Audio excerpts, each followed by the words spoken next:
تفسیر القرآن آج کا سبق سورہ بقرہ آیت نمبر 108۔ اعوذ باللہ من الشیطان الرجیم، بسم اللہ الرحمن الرحیم۔ ام تريدون ان تسألوا رسولكم كما سئل موسى من قبل ومن يتبدل الكفر بالإيمان فقد ضل سواء السبيل۔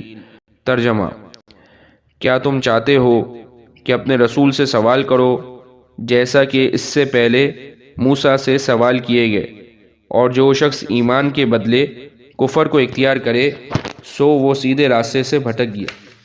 اس آیت مبارکہ کے دو شان نزول لکھے ہیں۔ اول تو یہ کہ یہودیوں نے یوں کہا کہ اے محمد صلی اللہ علیہ وسلم، تم آسمان سے اسی طرح پوری کتاب بیک وقت لا کر پیش کرو جیسے حضرت موسیٰ علیہ السلام تورات شریف لائے تھے۔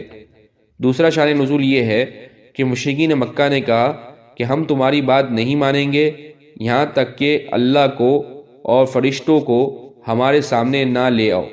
ممکن ہے دونوں باتوں کے جواب میں یہ آیت کریمہ نازل ہوئی ہو۔ اللہ جل شانہ نے تنبیہ فرمائی کہ ایسے سوالات نہ کرو جیسے حضرت موسیٰ علیہ السلام سے پہلے سوالات کیے گئے۔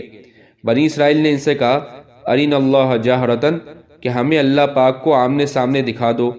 دلائل واضحہ سامنے ہیں، عقل مند کے لیے کافی ہیں، بے تکے سوالات کی کوئی ضرورت نہیں۔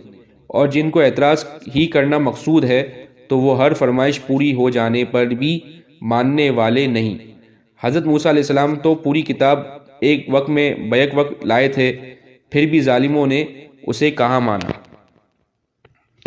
یہ خطاب یہودیوں کو بھی ہے جو آپ صلی اللہ علیہ وسلم پر ایمان لانے کے بجائے طرح طرح کے مطالبے پیش کرتے تھے، اور ساتھ ہی مسلمانوں کو بھی یہ سبق دیا جا رہا ہے جس طرح حضرت موسیٰ علیہ السلام پر ایمان لانے کے باوجود یہودی ان سے نامعقول اور غیر ضروری سوالات اور مطالبات کرتے رہے ہیں، تم ایسا نہ کرنا۔ وآخر دعوانا ان الحمد للہ رب العالمین۔